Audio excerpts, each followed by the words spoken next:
दुनिया के हर कोने में छिपे हैं कुछ राज, कुछ कहानियां जो कभी समझ से बाहर थी। लेकिन हम उन राजों को ढूंढने आए हैं जहां अंधेरा कभी खत्म नहीं होता। स्वागत है डायनामिक डार्क में। स्वागत है एक नए हॉरर एपिसोड में। स्वागत है एपिसोड 14 में। मैं हूं आदित्य और आज लेकर आया हूं आपके लिए 3 दरबानी कहानियां। नई कहानियां, नया हफ्ता, नया डर। आज हम 3 कहानियां सुनेंगे, वो भी अर्बन लेजेंड वाली इंडियन हॉरर स्टोरीज। अगर आपको ऐसी हॉरर स्टोरीज पसंद है तो आप एकदम सही चैनल पर आए हो, क्योंकि क्रीपीपास्टा एंड अर्बन लेजेंड वाली इंडियन स्टोरीज सिर्फ डायनामिक डार्क पर हाई सुनाएंगे आपको। अगर आपको और अच्छा एक्सपीरियंस चाहिए तो आप अपने ईयरपॉड्स या हेडसेट यूज कर सकते हैं। यूज हॉरर इंडियन वाइब आएगी। पहली कहानी है छाता आदमी कहानी। दूसरी कहानी है भूकंप नहीं। तीसरी कहानी है समुद्र के हाथ है। आज की पहली कहानी है छाता आदमी कहानी। स्कूल की छुट्टी थी और मैं और मेरा दोस्त मॉल रोड पर चिल कर रहे थे। ठंडी हवा, कॉफी का कप हाथ में और गरम मोमोज का मजा। हर जगह रश खत्म हो रहा था और धीरे धीरे सड़कें खाली होने लगी। रात के 9 बज चुके थे। मेरा दोस्त अपने घर निकल गया और मैं अकेला एक सुनसान रोड से लौट रहा था। सिर्फ कुछ पुरानी स्ट्रीट लाइट्स फ्लिकर कर रही थी और हल्की सी बारिश की बूंदें जमीन पर गिर रही थी। उस खामोशी में सिर्फ मेयर स्टेप्स की थक थक आवाज गूंज रही थी।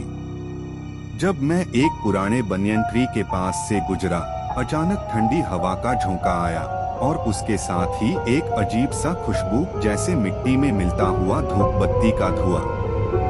मेरा दिल तेज धड़कने लगा, पर मैं आगे बढ़ता रहा। फिर मुझे लगा जैसे कोई मेरे पीछे चल रहा हो, लेकिन जब पैर था तो सड़क खाली थी। सिर्फ एक कुट दूर से भौंक कर चुप हो गया। मैं अपनी चाल तेज कर दी, लेकिन उस आवाज का एहसास और ज्यादा बढ़ता गया, जैसे कोई पार शैडो मेरी ही चाल के साथ मिल रहा हो। और फिर एक लम्हा आया जब मैंने क्लियरली देखा एक सेफ साया, लंबी सी छाया जो स्ट्रीट लाइट के नीचे से गुजरी। उसका चेहरा धुंध में छुपा था, लेकिन उसकी आंखें एकदम लाल जल रही थी। मैंने अपने फोन की टॉर्च ऑन की, पार लाइट बस कुछ फुट तक ही गई और उसके बाद घना अंधेरा। उस अंधेरे से हंसी की हल्की खिखलाहट आई, एक औरत की, पर अजीब तरीके से खिंची हुई, जैसे चुड़ैल हंसती हो। मैं संभल कर आगे बढ़ा, पर रात और भी भरी लगने लगी। हर ट्री का शैडो एक अजीब सा रूप ले रहा था। एक में मुझे ऐसा लगा जैसे उल्टा लटका हुआ आदमी झूल रहा हो, दूसरे में एक औरत के बाल नीचे तक लटक रहे हो। मैं आंखें झपकता तो सब नॉर्मल लगता, पर पलक बंद करते ही फिर वही चेहरे उभार आते। फिर एकदम से मेरे फोन की बैटरी 60% से सीधा 5% पार आ गई। स्क्रीन ब्लिंक हुई और बंद हो गया। उस खामोशी में बस एक चीज सुनाई दी, घुंघरू की हल्की सी झंकार। कदम दर कदम वो आवाज और पास आती गई, जैसे कोई दुल्हन के जैसी सजी हुई, सेफ्ट कपड़ों में, मेरे बिल्कुल पीछे चल रही हो। मेरी सांस अटक गई। मैंने दौड़ना शुरू किया, पर जितना तेज भागता उतना लगता जैसे कोई मेरे साथ साथ भाग रहा है। पीछे पलटकर देखने की हिम्मत ही नहीं थी। और तभी एकदम से रोड के बीच में एक पुरानी लालटेन अपने आप जल उठी। उसके लाइट में मैंने देखा एक छाया, जिसमें ना चेहरा था ना शरीर, सिर्फ खाली अंधेरा। वो मेरे पास आती गई और मैं बस अपनी आंखें बंद करके दौड़ता रहा। पता नहीं मैं घर कैसे पहुंचा। सुबह जब आंख खुली, फोन वापस फुल बैटरी पे था, पार शूज की मिट्टी अभी भी गीली थी और मेरे कान में वही घुंघरू की हल्की सी गूंज अब तक सुनाई दे रही थी। रात गहरी हो रही थी, हवा में नामी थी और सड़क के दोनों तरफ सिर्फ सुकून दीन वाली खामोशी थी। सिर्फ मेरे कदमों की आहट गूंज रही थी। मैंने अपने कदम तेज किए, लेकिन दिल के अंदर एक अजीब सी बेचैनी बैठी थी, जैसे हवा में कोई अनजान सी निगाह मेरी तरफ तक रही हो। तभी दूर अंधेरे में मुझे एक आदमी नजर आया, एक पुराना सा आदमी जिसके हाथ में एक छतरी थी।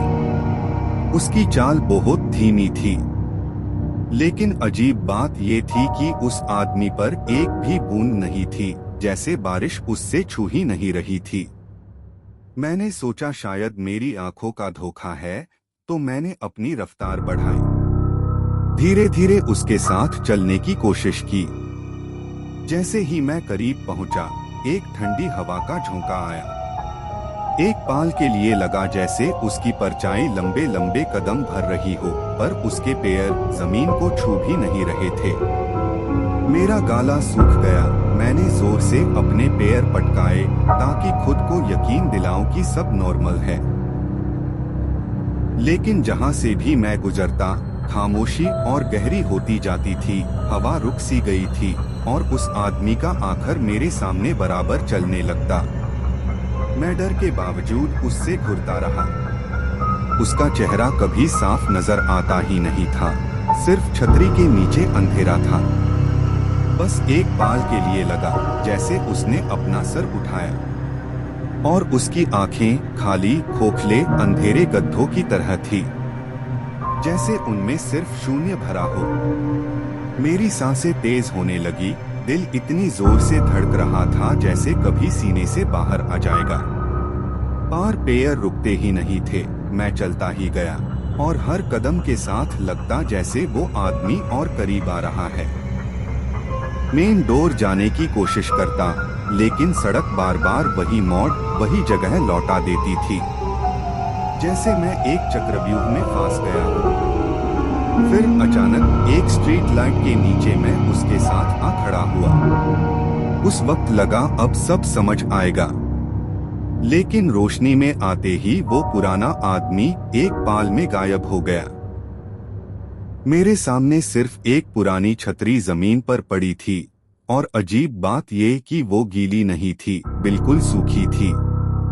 मैं उस छतरी को उठाकर देखना चाहता था, पर जैसे ही हाथ बढ़ाया, एक तेज हवा का झोंका आया और छतरी अपने आप हवा में हिलने लगी।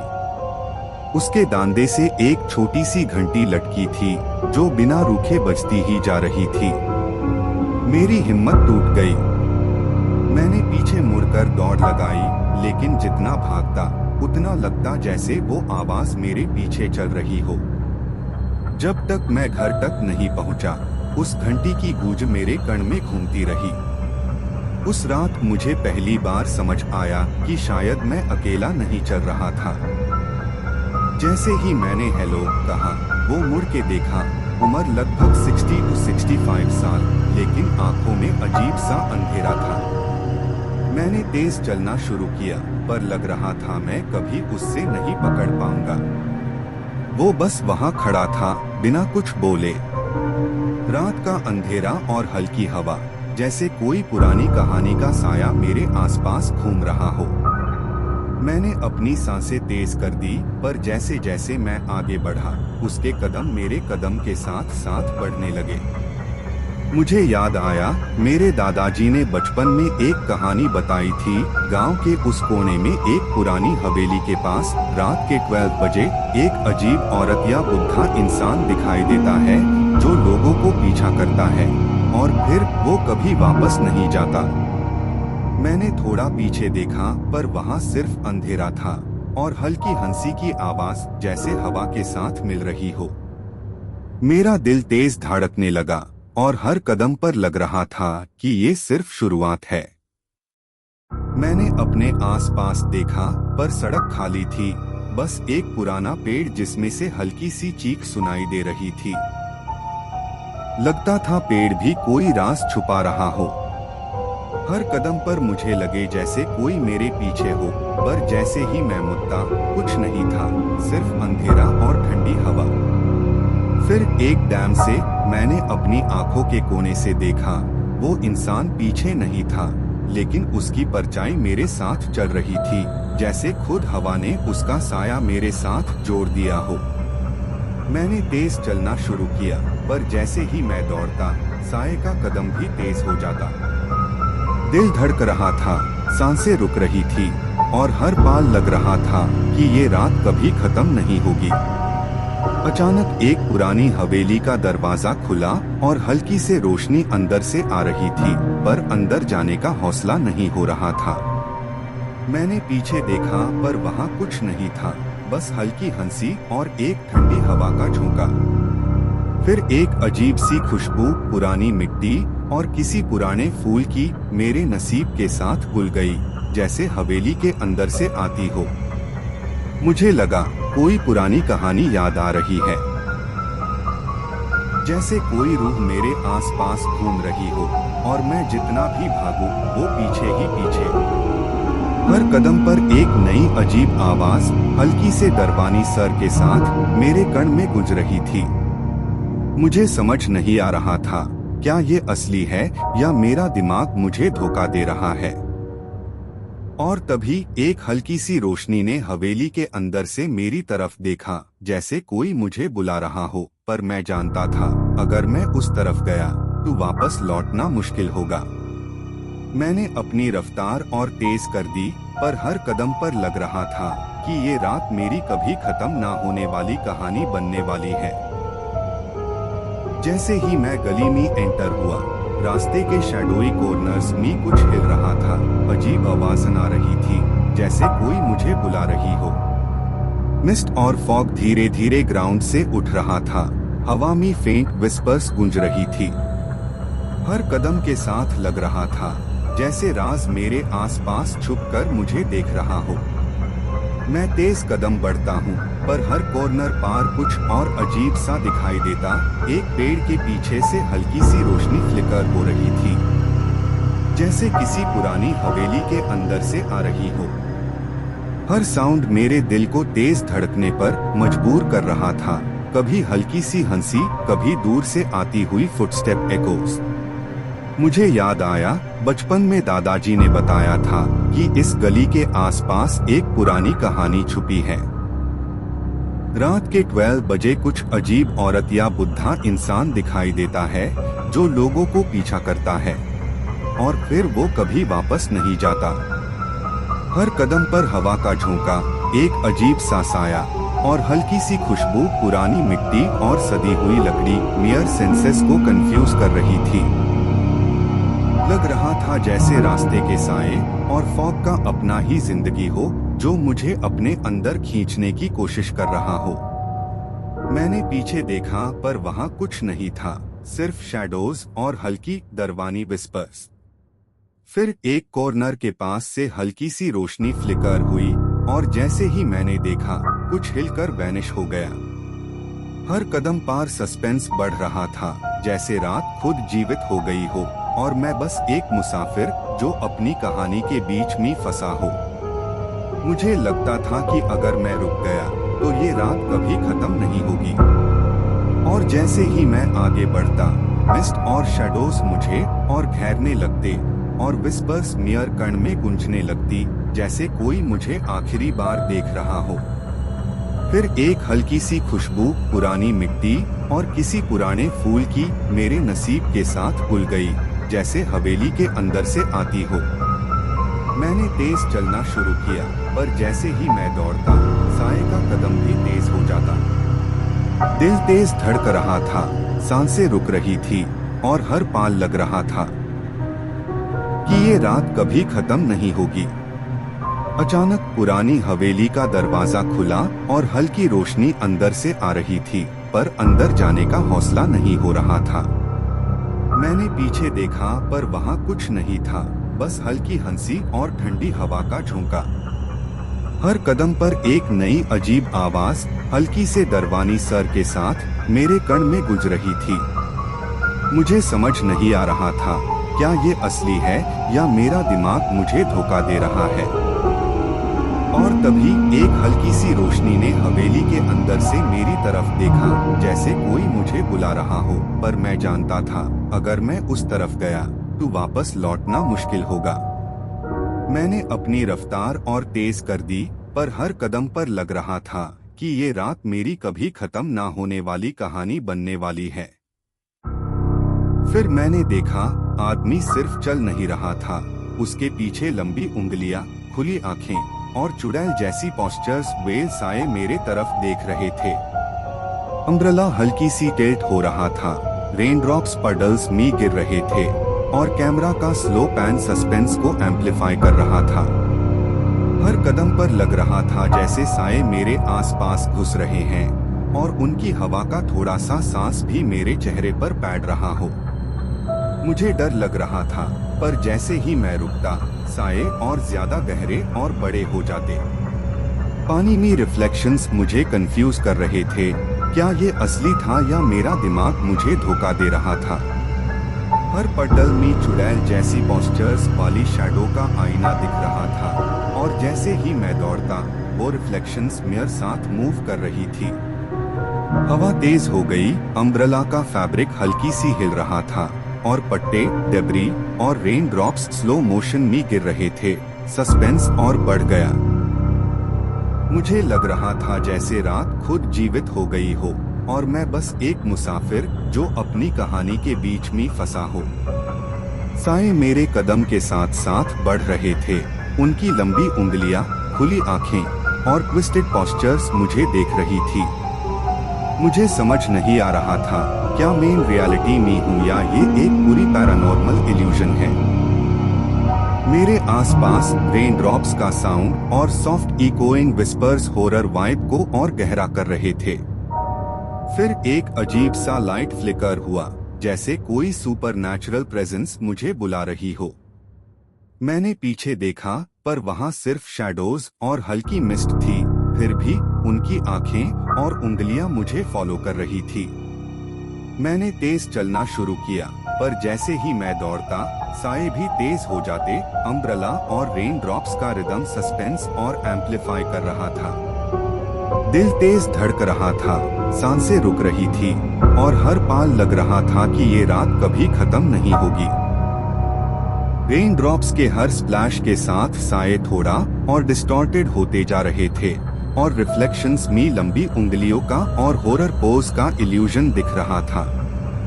एक ठंडी हवा का झोंका आया, अम्ब्रेला को और टेट कर दिया और पट्टे, छोटी डेब्री और फॉग के छोटे व्हर्लविंड्स मेयर आसपास घूमने लगे। मैंने एक डैम पीछे देखा, साए बिल्कुल मेरे आसपास थे, उनके डिस्टॉर्टेड फेसेस और खुली आंखें मुझे डायरेक्टली देख रही थी। और फिर एक फाइनल फ्लैश में साए और पड्डल रिफ्लेक्शंस मर्ज होकर एक डिस्टॉर्टेड चुड़ैल लाइक फिगर बन गए, हॉवरिंग स्लोली, फिर धीरे धीरे फेड हो गए, लेकिन हॉरर का इम्पैक्ट अभी भी फील हो रहा था। मुझे लग रहा था जैसे ये रात मेरी कभी खत्म ना होने वाली पैरानॉर्मल कहानी बन गई हो। जब मैंने पलट के देखा, आदमी गायब था, सिर्फ अम्ब्रेला जमीन पर पड़ा था और एक ठंडी हवा के साथ फेंट घोस्टली विस्पर गूंज रही थी। तुमने क्या देखा? मैंने आसपास देखा, सड़क और एलीज खाली थी, बस हल्की फॉग और डिस्टेंट टेंपल बेल्स की धुन सुनाई दे रही थी। हर कदम पर लग रहा था जैसे हवा में कोई साया मेरे आसपास घूम रहा हो। पड्डल्स में गिरता पानी मुझे अजीब और डिस्टॉर्टेड रिफ्लेक्शंस दिखता था, जैसे कोई अनसीन प्रेजेंस मुझे फॉलो कर रही हो। रेन ड्रॉप्स और वेट लीव्स का साउंड मेरे दिल की धड़कन से सिंक हो रहा था और हल्की हिंदी विस्पर्स मेयर कण में गूंज रही थी। एक कॉर्नर से हल्की सी रोशनी फ्लिकर हुई, फिर डिसअपियर हो गई, जैसे कोई मुझे अंधेरे में बुला रहा हो। मैंने तेज चलना शुरू किया, पार शैडोज और फॉग और घुसने लगे और मेरा हार्ट बीट तेज हो गया। हर कदम पार सस्पेंस बढ़ रहा था और डिस्टेंट सॉफ्ट साउंड्स और मेटालिक एकोस मेरी सेंसेस को और अलर्ट कर रहे थे। मुझे लग रहा था जैसे रात खुद जिंदा हो गई हो और मैं बस एक मुसाफिर हूँ जो अपनी कहानी में फंसा हो। रेन ड्रॉप्स के हर स्प्लैश के साथ पड्डल रिफ्लेक्शंस और डिस्टॉर्टेड शेप्स दिखाते जा रहे थे और शैडोज के साए घुस रहे थे। एक ठंडी हवा का झोंका आया, अम्ब्रेला टिल्ट हो गया और फॉग के छोटे व्हर्लविंड्स मियर आसपास घूमने लगे। मैंने पीछे देखा, साए और रिफ्लेक्शंस बिल्कुल मेरे आसपास थे। उनके डिस्टॉर्टेड फेसेस और खुली आंखें मुझे डायरेक्टली देख रही थी। फिर हल्की सी खुशबू पुरानी मिट्टी और सदी लकड़ी की मेरे नसीब के साथ घुल गई। मैंने एक डैम रुककर आसपास देखा। हर पड्डल, हर शैडो, हर रेन ड्रॉप का साउंड सस्पेंस को और गहरा कर रहा था। दिल तेज धड़क रहा था, सांसें रुक रही थी और हर पाल लग रहा था कि ये रात कभी खत्म नहीं होगी। हर कदम पर हवा का झोंका और छोटे व्हर्लविंड्स मुझे और अलर्ट कर रहे थे, जैसे रात के साए मुझे अपनी कहानी में घसीट रहे हो। मुझे लग रहा था जैसे एलिस और हवेली के साए जिंदा हो गए हैं और मैं उनके बीच में फंसा हूँ। और फिर एक फाइनल फ्लैश में सब कुछ साइलेंट हो गया। सिर्फ फेंट गोस्टली विस्पर गूंज रही थी, तुमने क्या देखा? मैंने कुछ पाल के लिए रुककर आसपास देखा। फिर धीरे धीरे एलिस में सिर्फ मिस्ट और शैडोज बची थी। हर कदम पार सस्पेंस और टेंशन बनाए रखा। हार्ट बीट और सॉफ्ट एकोस ने प्योर 330 मिनट तक एक सस्पेंसफुल, चिलिंग एटमॉस्फेयर क्रिएट किया, जो प्रोटैगनिस्ट के लिए कभी खत्म ना होने वाली रात का एहसास दे रहा था। आज की दूसरी कहानी है भूकंप नहीं। मैं धारचूला, पंचाचूली से आया था और रात के लिए गेस्ट हाउस में रुकने वाला था। सरप्राइजिंग बात ये थी कि गेस्ट हाउस में कोई और गेस्ट नहीं था। पूरा महल खाली और साइलेंट था। बस दूर के जंगल की हवा और डिस्टेंट रिवर का साउंड सुनाई दे रहा था। मैंने डिनर किया, पर हर बाइट के साथ लग रहा था जैसे कोई अनसीन आइज मुझे देख रहे हो। 10:30 बजे सोने चला गया, रूम में लाइट्स डिम करके, और हवा का हल्की सी झोंका कर्टेन हिलता रहा। मेरे दिमाग में दादाजी की कहानियां याद आ रही थी, गांव के पुराने हवेली में चुड़ैल और स्पिरिट्स का जिक्र जो रात के अंधेरे में आती है। जैसे ही मैं बेड में लेट गया, सॉफ्ट विस्परिंग सुनाई देने लगी, जैसे कोई छुपकर मेरे आसपास घूम रहा हो। रूम में शैडोई कॉर्नर्स में कुछ हिलता दिख रहा था, पर मैं अपनी आंखें बंद करके प्रिटेंड कर रहा था कि ये इमेजिनेशन है। हवा का थोड़ा सा सांस मेरे चेहरे पर पड़ता और लगता जैसे कोई के हर कोने में छिपे हैं हिला कुछ राज, कुछ कहानियां जो मैंने समझ से बाहर थी, और एक छोटी सी लेकिन हम उन राजों को ढूंढने आए हैं जहां अंधेरा कभी खत्म नहीं होता। दिमाग ओवर एक्टिव। स्वागत है। पर फिर बेड के सामने का मिरर थोड़ा डार्क और स्वागत है लग रहा था। नए हॉरर एपिसोड जैसे कोई मुझे पीछे से देख रहा हो। एपिसोड 14 में आउटलाइन चुड़ैल जैसे ट्विस्टेड पोस्चर में आज लेकर आया हूँ। हल्की सी स्मेल पुरानी मिट्टी और सदी हुई लकड़ी की नई कहानी के साथ घुल गई। नया जैसे किसी स्पिरिट का प्रेजेंस, नया डर। आज हम 3 कहानियां सुनेंगे, वो भी अर्बन लेजेंड वाली इंडियन हॉरर स्टोरी। हर साउंड दूर का। अगर आपको ऐसी हॉरर स्टोरीज पसंद है मुझे तो आप एकदम सही चैनल पर आए हो। फिर एक सॉफ्ट विस्पर हिंदी में गूंज गई। लेजेंड वाली इंडियन स्टोरीज सिर्फ डायनामिक डार्क बंद करके सुनाएंगे। आप सपना है।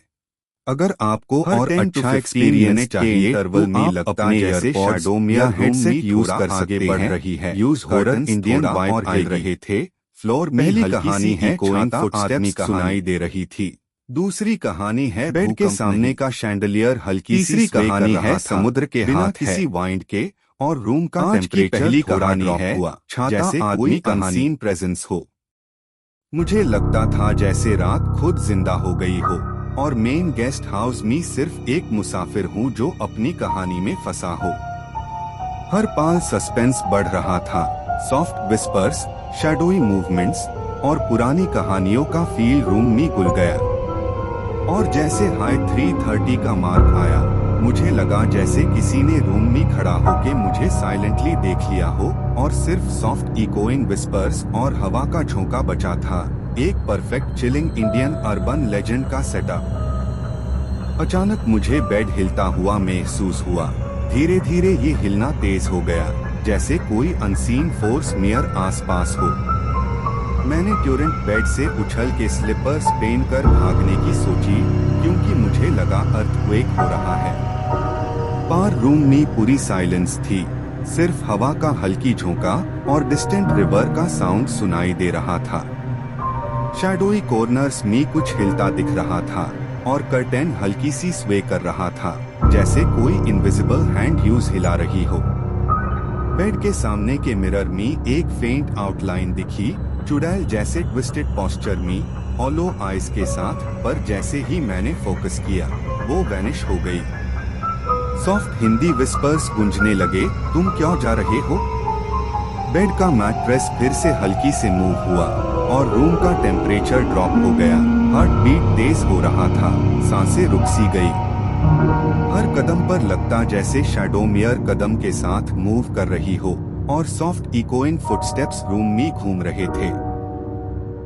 हल्की सी स्मेल पुरानी मिट्टी और सदी लकड़ी की हवा में घुल गई, जैसे कोई अनसीन प्रेजेंस मियर आसपास हो। हर पाल सस्पेंस बढ़ता गया। बेड के हिलने का फील और तेज हो रहा था और रात का साइलेंस और शैडोज के मूवमेंट्स और एरी हो गए। मैंने रियलाइज किया कि ये सिर्फ बेड का हिलना नहीं था, कुछ सुपरनैचुरल हो रहा था। शैडोज और विस्पर्स के साथ रूम में कुछ और भी जीवित हो गया था। अचानक मुझे बेड हिलता हुआ महसूस हुआ, धीरे धीरे तेज हो गया, जैसे कोई अनसीन फोर्स मियर आसपास हो। मैंने बेड से उछल के स्लिपर्स पहन कर भागने की सोची। पार रूम में पूरी साइलेंस थी, सिर्फ हल्की हवा और डिस्टेंट रिवर का साउंड सुनाई दे रहा था। शैडोई कॉर्नर्स में कुछ हिलता दिख रहा था, कर्टेन हल्की सी स्वे कर रहा था, जैसे कोई इनविजिबल हैंड यूज हिला रही हो। बेड के सामने के मिरर में फेंट आउटलाइन दिखी, चुड़ैल जैसे ट्विस्टेड पोस्चर में, हॉलो आइज के साथ, पर जैसे ही मैंने फोकस किया वो वैनिश हो गई। बाहर बारिश तेजी से बरस रही थी और आसपास का पूरा एरिया एकदम सुनसान था। मैं हर कदम भरी सांस के साथ स्टेयर्स से नीचे उतर रहा था। दिल तेज धड़क रहा था, सिर्फ रिसेप्शन तक पहुंचने के लिए। मन ही मन सोच रहा था, क्या ये सच में अर्थक्वेक था या कुछ और ज्यादा खौफनाक? हवा तेज चल रही थी और बाहर बारिश और भी तेज हो गई थी। पूरा एरिया एकदम सन्नाटा से भरा था, जैसे वहां कोई रहता ही ना हो। मैं घबराहट में स्टेयर्स से नीचे उतर रहा था। कदम तेजी से बढ़ रहे थे, लेकिन दिल और तेज धड़क रहा था। रिसेप्शन तक पहुंचने के लिए मैंने जल्दी की और वहां जाते ही पूछा, क्या यहाँ अभी अभी अर्थक्वेक आया था? रिसेप्शन में डू लॉक क्रिकेट मैच देख रहे थे। मैंने पूछा, क्या यहाँ अर्थक्वेक हुआ? उन्होंने कहा, कुछ नहीं हुआ, पर मुझे अंदर से श्योर था बेड हिल रहा था। हवा का हल्की झोंका, बारिश की सॉफ्ट आवाज और फ्लिकरिंग लाइट्स सस्पेंस और अनईजी फील क्रिएट कर रही थी। शैडोई कॉर्नर्स में अजीब मूवमेंट दिख रहा था, जैसे कोई अनसीन प्रेजेंस मुझे ऑब्जर्व कर रही हो। फुटस्टेप्स और डोर हिंज की हल्की आवाज, उनका नॉर्मल बिहेवियर और मेरा इंट्यूशन, सब मिला के रात को और मिस्टेरियस और पैरानॉर्मल बना रहे थे। उसके बाद मैं सो नहीं पाया और पूरी रात टीवी देखता रहा, पर वो अजीब फीलिंग बरकरार थी। बेड के हिलने का एहसास अभी भी साथ था और पूरा कमरा, अंधेरा और साइलेंट बारिश, सब कुछ नॉर्मल नहीं लग रहा था। कभी कभी हवा का हल्की झोंका मेरे चेहरे पर पड़ता और डिस्टेंट विस्पर्स गूंजने लगते। हर छोटी सी आवाज भी मुझे चौंकती और रूम का एटमॉस्फेयर जैसे खुद जीवित हो गया था। ये अर्थक्वेक नहीं था, ये कुछ और ही था, कुछ सुपरनैचुरल जो सिर्फ रात के इस अंधेरे में फील होता। आज की तीसरी कहानी है समुंदर के हाथ। मैंने डमास बीच के बारे में कई हॉरर कहानियां सुनी थी। मैं डेयर डेविल नहीं हूँ, पर एक एडवेंचरर हूँ जो ट्रैवल करना पसंद करता है। क्रिसमस ईव थी और मेन बीच पर लॉन्ग एक्सपोजर फोटोग्राफी कर रहा था। शाम के 7 बजे थे। हवा हल्की ठंडी और समुंदर की लहरों का शोर सुकून दे रहा था। बीच बिल्कुल खाली थी, सिर्फ दूर से कुछ बच्चे खेल रहे थे, लेकिन ज्यादा टार लोग वहां नहीं थे। मैंने अपनी ट्राइपॉड सेट की और कैमरा रेडी किया, पर एक अजीब सा फीलिंग मेरे अंदर घुस गई, जैसे समुंदर के साए मुझे साइलेंटली देख रहे हों। अचानक एक तेज चीख सुनाई दी।